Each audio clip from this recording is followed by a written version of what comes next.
everyone? I'm the Blood Guy. Welcome back to another review of a documentary based on a serial killer. And this is another one that I have never talked about, whether it be film or documentary. It's one that I've known about, one that I've listened to several podcasts, seen many videos, seen other documentaries of, read quite a bit about.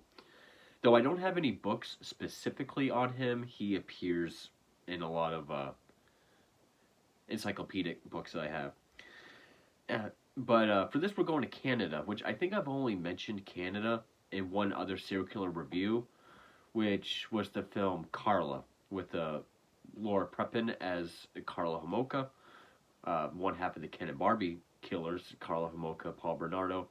Canada has a few serial killers, but the most prolific one, the most notorious, most prolific, is definitely the one that's the topic of this documentary, which came out in 2011. It's called The Pig Farm, which is about Robert William, or Willie Picton, Robert William Picton, also known as Willie Picton, but he's known as the Pig Farm Killer, Pig Farmer Killer, or the Butcher. And which the only book I pulled was this 10 Worst Serial Killers, because he appears on the cover. There's been other films about him. There's one called Killer Picton, which I think goes by another title as well, by Uwe Lamel. Of course, Uwe Lamel had to do a film. And I believe there was one from last year, 2022, just called The Pig Killer. I'm not sure how accurate those films are. I know the killer is named Willie in both of those, but I have not seen either one. But like those two films and like this one, I don't have the DVDs, because even the DVD for this can be kind of pricey, like 40 to 50 bucks. But I was able to watch it on Amazon Prime for anyone that's interested. So it has a 6.0 on IMDb. It is a pretty well made a documentary. It does have that very intimate feel because everyone interviewed is involved with the case somehow, whether it be law enforcement, former friends, employees, or residents of the Picton farm. Which, of course, Robert Picton, again, Canada's most prolific serial killer. He was, I think, convicted of 6 murders, charged with 29, but confessed to 49 between 1983 and 2002. I believe 2007 was when he was actually convicted in trial.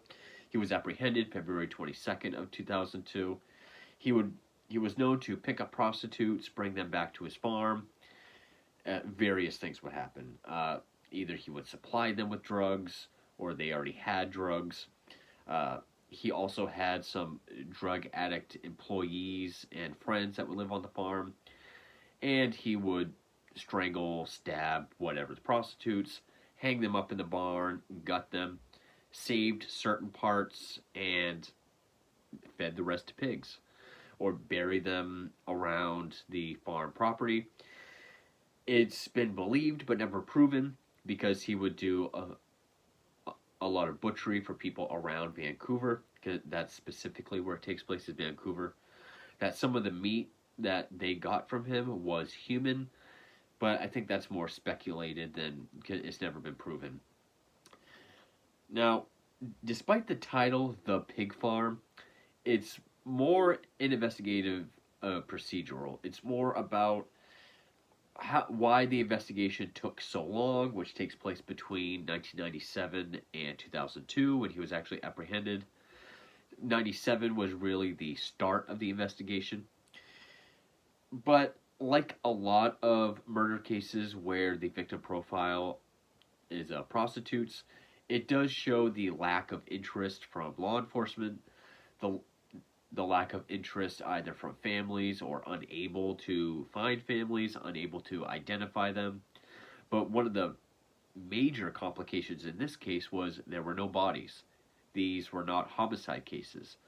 So eventually they racked up almost 50 just women who went missing. They weren't able to prove that they went missing. the idea that they were prostitutes could have been that they just ran away.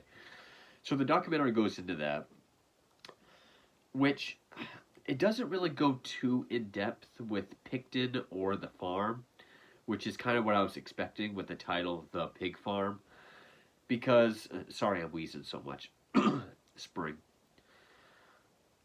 Because based on my readings and things that I've heard about the farm, you can have a whole documentary about the weird goings on about the pig farm in Picton and his younger brother David.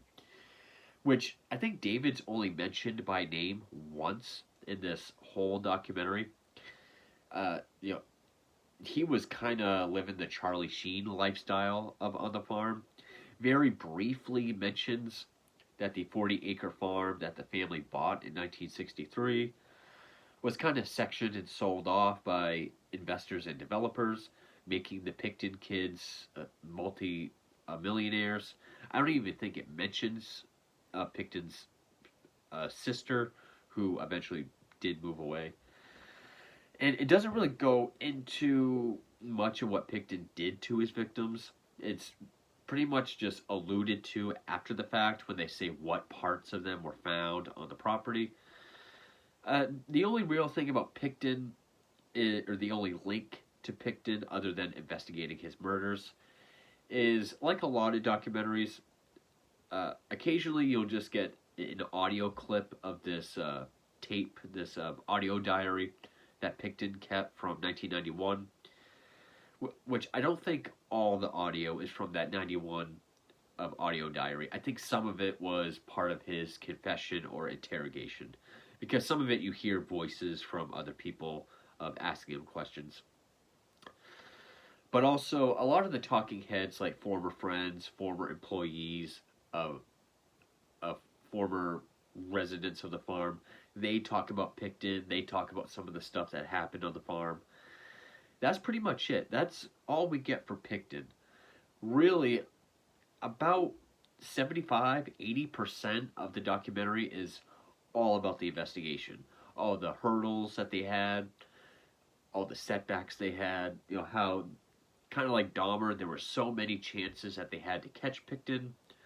Only here it was because the people that were still alive to testify would refuse for various reasons, so it goes into that, which that I found very interesting. It's still a very interesting documentary, but it is another one that is more investigation based.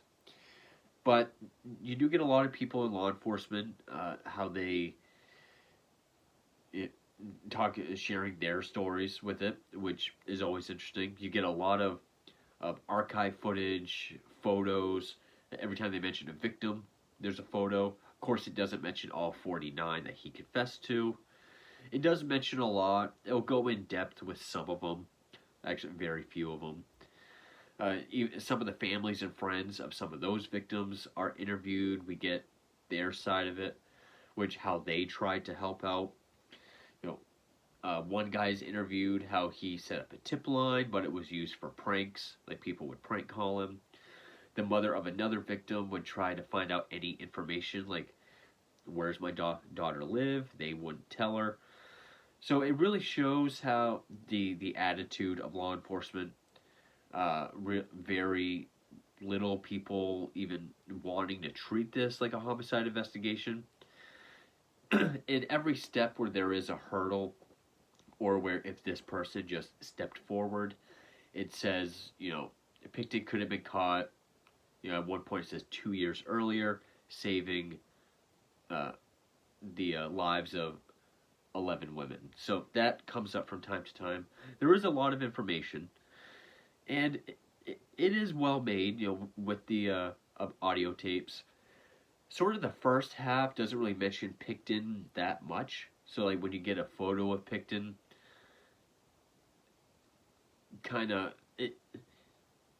he's kind of treated like an enigmatic figure throughout like the first half, because you get all these friends talking about him, and then it's not really till like halfway do we even get a photo of Picton. So I thought that was kind of interesting. The most fascinating parts was the interviews with the people that lived with Picton and them sharing their stories with the stuff they saw, with the stuff that happened to them. Which again, you can make a whole documentary about the things that happened on the farm between Picton and his brother Dave. This barely scratches the surface of any of that. Really, just the kind of stories, the kind of uh, summarizations from some of these talking head friends and former employees. That's some of the more fascinating parts, along with just how many people not involved, but people that knew more than they should have, and them sharing, uh, finally sharing the things that they knew. Like this one resident that actually saw a body hanging. She refused to go to police because she'd rather blackmail Picton for drug money. So it's still a well-made, still very interesting, fascinating documentary. It There are some kind of pacing issues. It's only, I think it's just under an hour and a half. Yeah, I think it's like an hour, 20 something minutes. Uh, yeah, an hour 26. It does kind of get repetitive because you'll kind of have these revelations or law enforcement people talking and sharing. And it almost feels like chapters where they'll say a date, and then the narrator will say, and then more women went missing. Some information, yet more women went missing, and it will show photos and names. Maybe repetitive isn't the right word, but most of it feels like the stalled, delayed, how everything took so long to get going investigation. And then literally the last 10-15 minutes is the search, the crime scene search of the farm, the trial, and then the aftermath, like people talking about whether Picton acted alone or not. So we get all of that in about 10-15 minutes. So that end of it feels very rushed. Especially since this is the largest investigation in Canadian history. Like, not just trying to solve the case of where these women went, but like the crime scene investigation, once they actually went to the farm. That was the largest investigation in Canadian history. And it shows some footage, some photos of stuff they found, no of gruesome stuff, even though it mentions it. Body parts found in buckets, body parts found around the farm. It doesn't show it, but it tells it. So the ending feels very rushed, especially the trial. The trial, probably less than 2 or 3 minutes is talked about the trial. So the ending feels very rushed. But I still thought this was a decent documentary. It was still a good look at the Picton case. I do know a lot of these documentaries are more about the investigation. So if you want to learn more about Picton himself and the goings-on of the stuff on the farm, there's plenty of podcasts. You can listen to True Crime all the time. That has a really good episode on Picton's life and more so him specifically. If you think this is going to be more about life on the farm, good and bad, all the drugs, the parties, the prostitutes, the murder, the dismemberment, everything that went on, it really doesn't go into it that much. You really just some of the accounts of the friends that were there. And even then, it barely scratches the surface of what went on there. But it is interesting to hear Picton's voice, even though the clips and the tapes that we hear, some of it's kind of random. It's not like the Conversations with the Killer series where each time it really sums up or sets up the segment that's going to be talked about, or is more of like a confessional, or there's a lot to what they're saying, whereas here there's kind of random sound bites. Like there's one clip where he talks about the deaths of his parents. One clip just talking about how life changes as you get older. So, not your typical Conversations with the Killer type tapes, but it's still very interesting to hear his voice. I always love when there's audio tapes or interview footage, which it has plenty of, so that's good. So yeah, it's more about the pig farm murders rather than the pig farm itself. But I still thought it was decently made. It uh, still engaging. I found myself still fascinated and interested in it.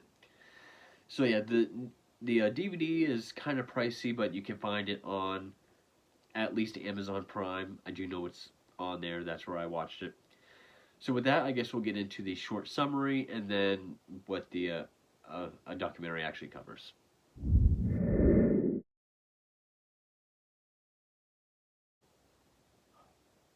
Robert William Willie Picton, aka the Pig Farm Killer, is Canada's most notorious and prolific serial killer.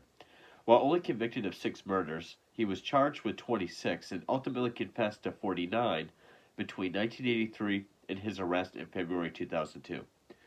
Picton's victims were mostly or all prostitutes, homeless runaways, and drug addicts. He would pick them up in downtown Vancouver and bring them back to his family's pig farm in Port Coquitlam, offering drugs or money. And while it's not entirely known, it is believed he would restrain them, assault them, kill them by strangulation or shooting, then bleed and gut their bodies in the barn, feeding scraps to his pigs, and bury or keep some of the skulls, hands, and feet. It's also believed that he would accuse them of stealing during sex in order to increase his rage. During the search of his farm in 2002, belongings and DNA to over 2 dozen women were found. In 1963, his family purchased the 40-acre farm. Then, after the deaths of his parents, developers and investors bought several portions of the land, turning the Picton children into millionaires. While his brother David held debaucherous parties and raves on the land, Willie remained the simple farmer and handyman, willing to give out money or pig meat to anyone with a handout.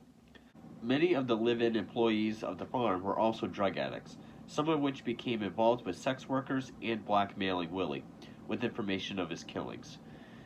The investigation caused controversy due to its slow pace and initial laissez-faire attitude towards prostitutes. Since no bodies were ever found, it never became a homicide investigation. Picton came on the police radar as early as 1997 when an escaped victim was able to stab him in the arm and he had to go to the emergency room.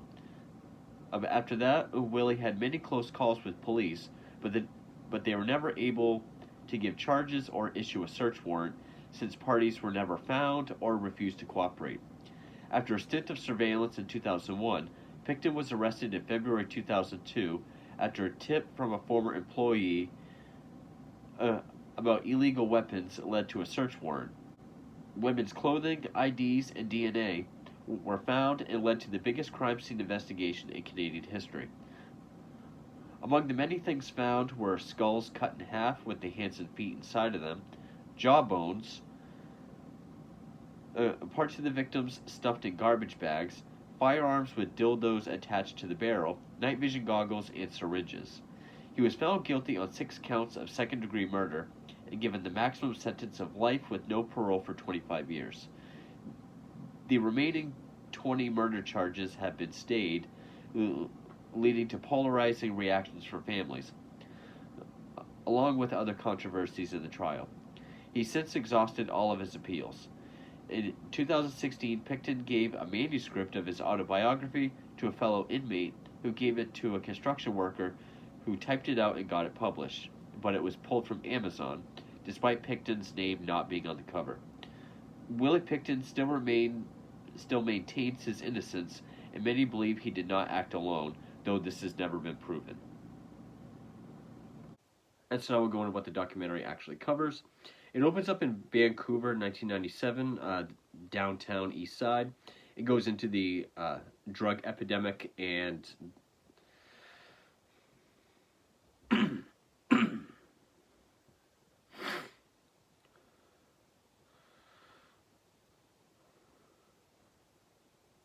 so I'll go into what the documentary actually covers. It opens up in the downtown East Side of Vancouver, 1997, where it goes into the epidemic of drugs and prostitution at that time, with footage of the area. We do get the voice of Picton. It comes up every so often. It's from a 1991 audio diary. I believe it's from the same tape source throughout. Some of it sounds like after his arrest, but I'm pretty sure it's all from the 1991 audio diary, saying how he, talk about being born on a 13-acre farm in New Westminster, how he did a lot of stupid things throughout his life, which he'll explain. So then we cut to Saturday, March 22nd of 97. Picton picks up 31-year-old mother of two and prostitute named Stitch, which we get an interview with Stitch. Her face is blurred out. But she talks about his proposition, getting into his truck, being creeped out by him. Mentions how this is the first time Stitch is telling her story. She never testified during the trial. She talks about arriving at his house and just the state of it, how he snuck up and cuffed her left hand, being stabbed in the ribs, and cut on the arm, twice in the abdomen, and a punctured lung during their struggle. But being able to get away after stabbing him, we're introduced to Maria Mills on seeing Stitch on the road, picking her up, which this is all dramatized. Then it goes into how Mills took Stitch to the hospital. Picton drove himself. A key was found in his pocket to her handcuffs. Talked about how he was given 4 charges, including attempted murder, but the prosecutor thought that the credibility of Stitch would be in question due to being a drug addict, so they doubted a conviction. The charges were not pursued. Then we get another clip of the Picton tape on the family buying the 40-acre farm in 1963 and a half. You do get to see or hear his limited education throughout some of these tapes. 1963 and a half, then his experiences with farm life.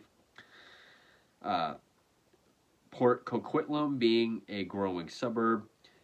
Pickford selling small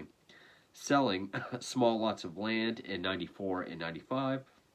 And then housing developed and his family made a fortune. Willie and younger brother Dave stayed on the farm. I don't think it mentioned their sister. Their sister did move away. It doesn't mention much of Dave at all throughout this documentary, which I thought was weird, because he is a major part of the story.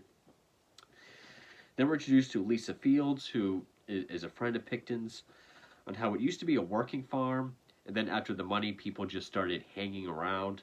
We're introduced to Andy Bellwood, who is a former employee and a resident of the farm, because they would hire people, then they would live on the farm.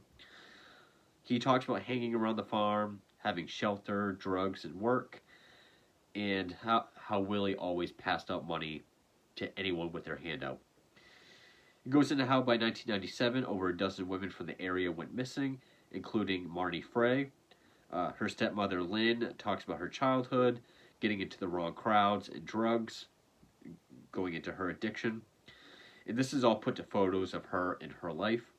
On August 30th of 97, Marnie's birthday, they all notice her missing. Dave Dixon, retired Vancouver PD, he was a constable, on the rise of missing persons. Picton tape on failing the 2nd grade twice, and then 3rd grade, despite always studying. Come back to Lisa Fields, on the possibility that he has psych problems. His slowness may be due to the lack of exposure to the outside world, even rarely watching TV. Then we're introduced to Gina Houston, who was possibly more than a friend to Picton, but she goes into her a reputation of being the biggest crack whore in town, always getting crack but fleeing before earning it. But how that didn't matter to Willie, how he loved her, was always there for her, even proposed to her at one point, but she blew him off. Yields on how Gina used him and everyone knew it. How people were unsympathetic towards Marnie Frey's disappearance. Her mother goes into how police couldn't or wouldn't help at all. Uh, even telling her that, even telling her where, they wouldn't even tell her where she was living or tell her how she could help to find out, or they could even help her find out where she was staying. Constable Dixon, being the only one trying to get any kind of answers, he goes over the leads and he goes over the leads he checked into. Excuse me. 1998, more women disappeared, including Carrie Koski in January, Inga Hall in February. Get photos of them. Then on April 28th, then in April, 28-year-old Sarah DeVries, but how she had people actually looking for her, including her adopted parents and an attached John named Wayne Lang. He talked about being in unreciprocated love with her and the lack of interest from police. So 3 to 4 weeks later, he just started passing out flyers, hanging up posters. Constable Dixon, on there being 31 names of missing women by this time, but still not sure what the cause is or what's happening. We're introduced to retired Staff Sergeant Doug McKay Dunn on how June of 98, Dixon came to him with concerns. Then Detective Kim Rossma, who's a serial killer expert, and I don't know what that's supposed to. This is like the 9th time I've said I need to proofread these first. Serial killer expert and a statistical. Oh, serial killer expert and in statistical analysis. Wow. He gets involved. He's also a talking head. Him on how between 1974 and 94. 0 to 2 women a year went missing, but the last 3 years at that point, it's gone up significantly. The higher-ups' lack of interest in a serial killer theory, no proof of deaths or physical evidence for a homicide investigation. Excuse me. Another clip from the Picton tape, how he went to school 2 days a week, worked 5, he was a meat cutter for 6 years, and had he stayed with it 6 more months, he could have worked at any shop, plant, warehouse, or anywhere. They were introduced to Dave Yields, who's the ex-husband of Lisa Yields, former employee, on Picton's sense of humor, chasing people with pig guts and pig parts. Gina, showing the stuffed animals that he would buy her and her kids. I guess he was very close with her kids as well. Summer 1998, Sarah DeVries is still missing. Wayne Lang's tip line, used for jokes and pranks. But one call was of a pig farmer named Willie. He says the caller mentioned Willie being weird, having women's clothing and IDs, some with blood on them. The caller was a guy named Bill Hiscox, who is now a talking head as well. He goes into how Lisa Yields told him, told him about the things about the farm. Told him things about the farm. That this tablet is not good with. It will just put words. It's also my fault. Told him about the farm and how Willie told her to burn them. Apparently, I think I missed something. How he said that she said Willie gave her things to burn from the farm that could have been incriminating evidence. But she wouldn't call anyone about it, so he did. Lisa Yields on why she denied everything to the police when they asked her. Her reason is she hates cops. They inflate what you say and throw it in your face, and because she didn't see anything. And then it goes into how without her witness statement, they couldn't obtain a search warrant, and that's going to be a theme throughout this documentary. Retired detective Ron Lapine on how any evidence obtained illegally would be inadmissible. The suspects list grows, as does the body count. Early 1999, Picton is now on the police radar, as many were. Another clip from the Picton tape on how he was supposed to join the army, but his mother said he had to stay and run the farm. then comments on their deaths, his father in 77, at 77, and then his mother of cancer. February of 99, Andy Bellwood, on getting out of rehab for heroin, then he became a hired resident by Willie for odd jobs, how they'd have long conversations and became close friends. Then we're introduced to Lynn Ellingson, who was another employee and resident, on also being hired after being kicked out of a women's shelter for drugs. Both were introduced to Willie through Gina Houston. Bellwood then, he's actually in the room in Picton's trailer, or his trailer, but on the farm. And he tells a story of a conversation Willie had with him about wanting to get a hooker. Bellwood didn't want to.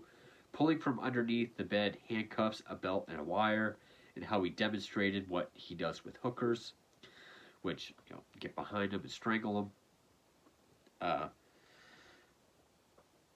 Then he told them that he takes them out to the barn to hang them and gut them. Bellwood also tells how 4 days later, 2 Picton associates, one being of Ellingson's boyfriend, accused him of stealing Willie's equipment and beat him up, and how this was possibly a scare tactic to keep him quiet about their talk soon after he fled Vancouver. Again, this time, if Bellwood had gone to police, Picton would have been higher on the suspect list. Bellwood claims Ellingson was present at his beating, but she denied it. But after Bellwood fled, she went with Picton to pick up a hooker.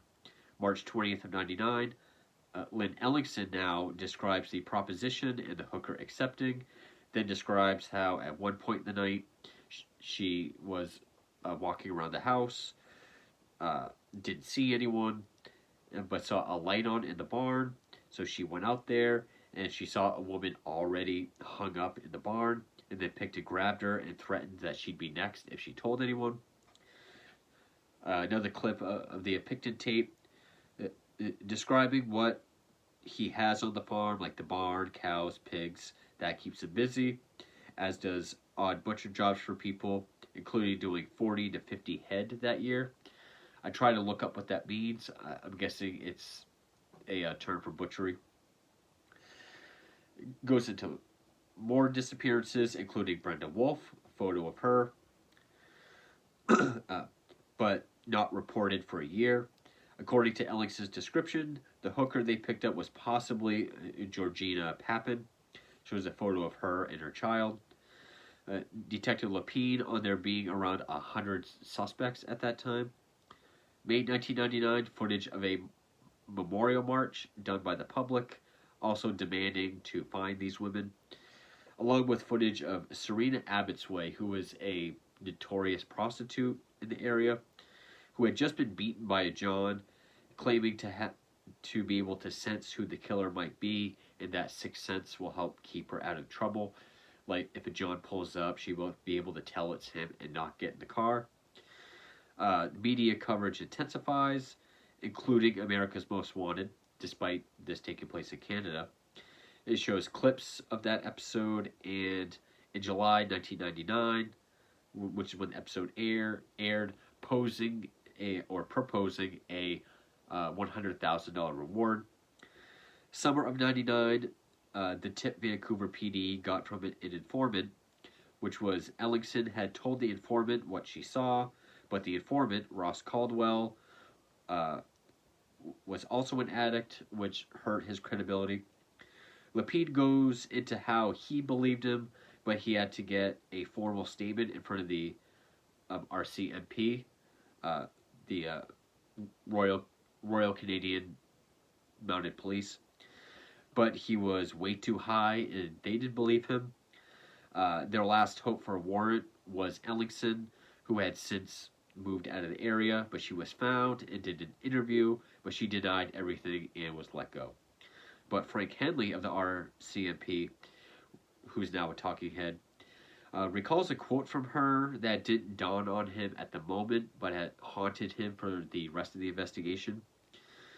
He said when he was describing what Caldwell had said, she said, She said, "That's gross, yellow, and gross." And how he realized later, how would she know human fat is yellow unless she had seen it, such as in the story? So then it goes into how she was supposed to do a polygraph, but the day of she vanished.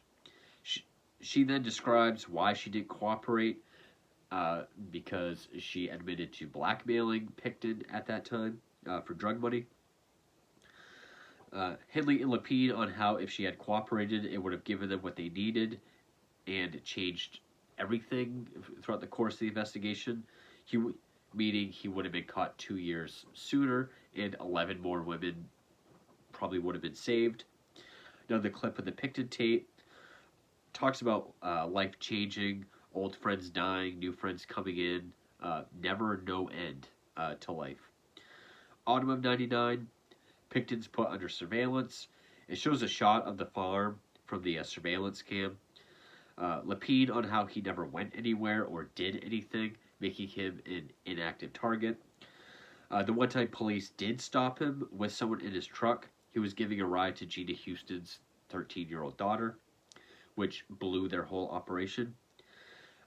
Investigation into him stalled, and they looked more into other suspects, and more women disappeared. That is one of the more repetitive parts of the documentary.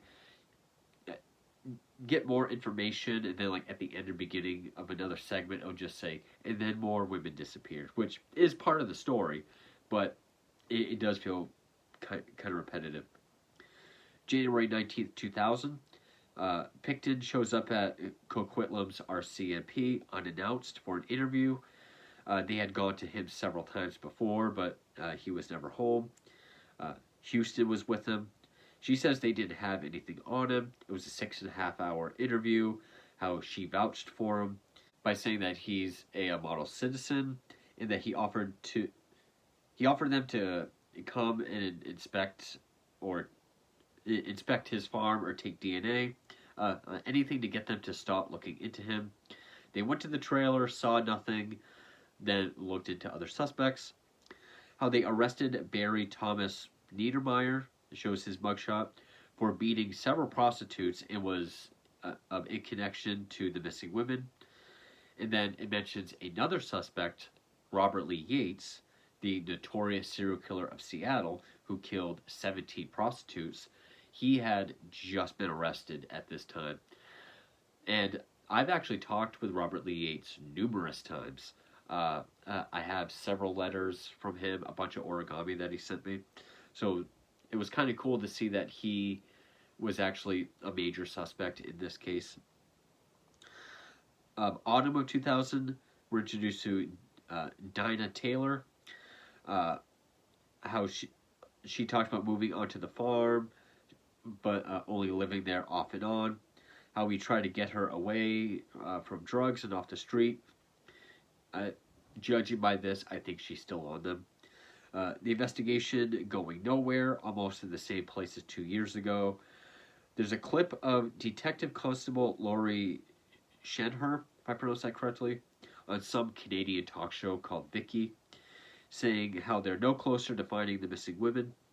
And then an official task force is formed between Vancouver PD and the RCMP, which they call Project Even-Handed. In early 2001, it shows a couple more photos of missing women, such as Elaine Allen. A couple more photos of missing women. Then we're introduced to Elaine Allen of the Women's Information Safe House, on how she knew 20 women that went missing during that period. And it goes into the climate of the center at that time, the fear that they all had that they'd all be next. Henley goes into how Ellingson's comment aided him. So he was granted an unofficial visit to Picton, who told him this sob story about these people he helped blackmailing him, and gave the typical oh yeah, sure, I'll think about it, to a polygraph. And then they shook hands. But he goes into how this handshake was very unsettling to him, saying it was the coldest, limpest, grossest handshake ever. And then how, even though he's quiet, polite, unassuming, unobtrusive, but living very messily. Profiling tells him that he fits the very description of a serial killer. Another clip from the Picton tape. Being treated differently when you're different or when you're an unknown. So in July 2001, 22-year-old Andrea Josbury, who is an addict, is reported missing by her pharmacist after missing several methadone treatments. Shows a photo of her and a news clip of her pharmacist. She was a friend of Dinah Taylor. It was believed that Taylor knew what happened to her since she was staying on the farm. But then we get an interview with Taylor denying that she knows anything, how she refuses to even say Joesbury's name. And then it goes into Serena Abbotsway's disappearance and how that goes noticed because of the news footage 2 years prior, talking about her sixth sense and how that will keep her safe. But now she's gone missing. It goes into her past, how she was abandoned by her mother. Dutch immigrants took her in. Her adopted mother, Anna Dreyer, goes into the conditions that her and her siblings were found in, which I think she mentions like an abandoned house behind a locked door. One of her siblings was like sitting in a pile of his own feces. Some of them could even speak. Gina Houston on seeing Serena with Dinah Taylor on the farm doing drugs when they told Willie that they weren't doing drugs. And again, Taylor refuses to talk about her too, and then she leaves the documentary. Project Even Handed comes up with a dozen more women that were not accounted for in the original list. So then, autumn of 2001, more disappearances, such as Diane Rock, who was 34, Mona Wilson, 26, shows photos of them. Gina tells of a phone call with Willie the week Wilson went missing that sounded like a fight broke out on his end of the line in the background. Then it goes into how Gary Ridgway was also a suspect. He had just been arrested in the Green River killings, which, autumn 2001, he was arrested November 30th of 2001. So he had just been arrested, so now they're looking into him. So that's Robert Lee Yates and Gary Ridgway, who were high priority suspects in this case. Gina on how she had gone to the farm to pick up pig meat and saw the barn was full of all new tools, cleaned and laid out, which I guess was not typical, with a blanket over this wood freezer. And when she went to open it, she heard Willie say, "Don't," and there was a tear in his eye. Another clip of the Picton tape. How we're here only for a short time, then you meet people, life comes, life goes.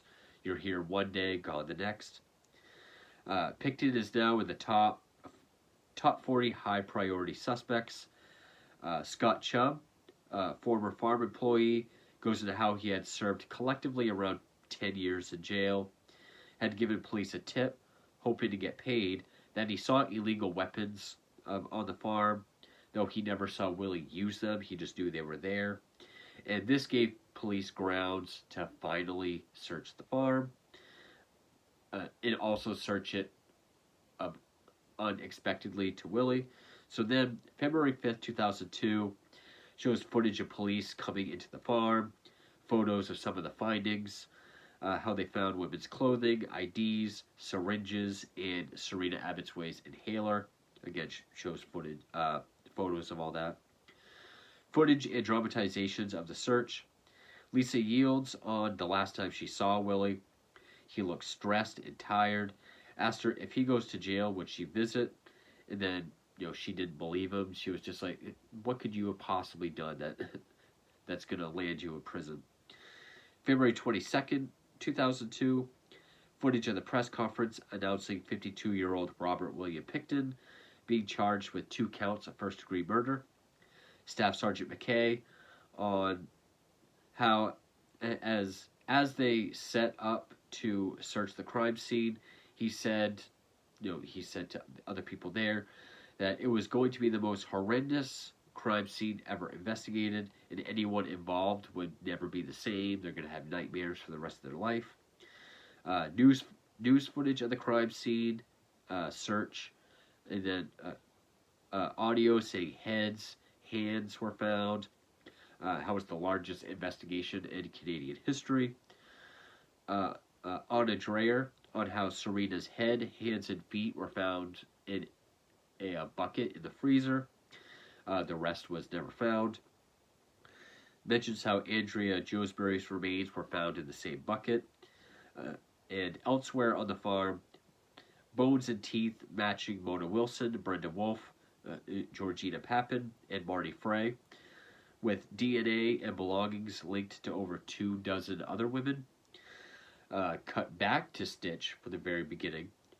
On seeing it on the news and feeling relief, realizing that the guy that attacked her was the killer this whole time. Press conference footage naming 4 other women that he's charged with. Constable Dixon on this being the first case that he sought counseling after. And not feeling good after everything was said and done. When he did realize what was going on, it was too late. Happy that Picton was caught, but not able to feel good about it. Dinah Taylor, employee Pat Casanova, and Lynn Ellingson were also arrested, but never charged in connection to the murders. And how Ellingson became the star witness. Picton was charged with 26 murders, split between 2 trials, because the judge thought that more than 24 would confuse a jury. So then on December 9th, 2007, Picton found guilty of the first 6 murders, but guilty of second degree for Abbotsway, Wilson, and Joesbury, as they couldn't prove that he planned those murders. So news footage of that. And then it goes into how 20 more charges were still on the books with no conviction, how that's a disappointment to the families. Elaine Allen on not thinking that Picton acted alone, at least not on all of them. Bellwood on believing the same thing, and Yields on how, if others were involved, they should be in jail as well. Picton should not be serving for them. Now the clip of the Picton tape, wanting to go on the stand and talk, but the lawyers wouldn't let him, and how no one is telling the truth. And then you could hear someone ask what he would say if he was on the stand, and he just keeps saying the truth never did come out. So then we just get text on the screen. Picton is serving a life sentence with no chance of parole for 25 years. Since Picton's conviction, the RCMP have found evidence to recommend more murder charges. Many of the women are still missing. So that is 2011's The Pig Farm. It's a pretty decently made documentary. It is more about the detective procedural than it is more about Picton or more about just the goings-on on the farm, which is actually a whole other documentary in and of itself.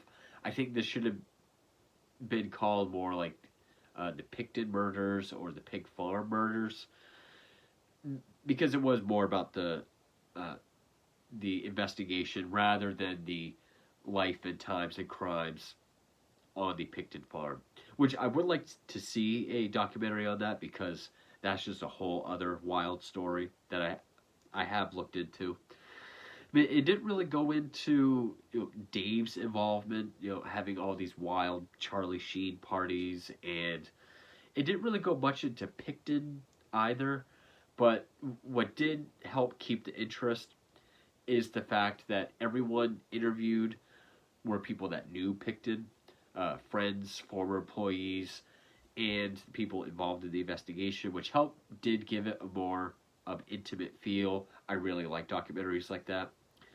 So I would like to see one more on Picton itself. I do like these investigation procedurals. But I will say, with the title like The Pig Farm, I thought it was going to be more about the actual murders or just the things that happened on the farm, but I don't fault the film for that.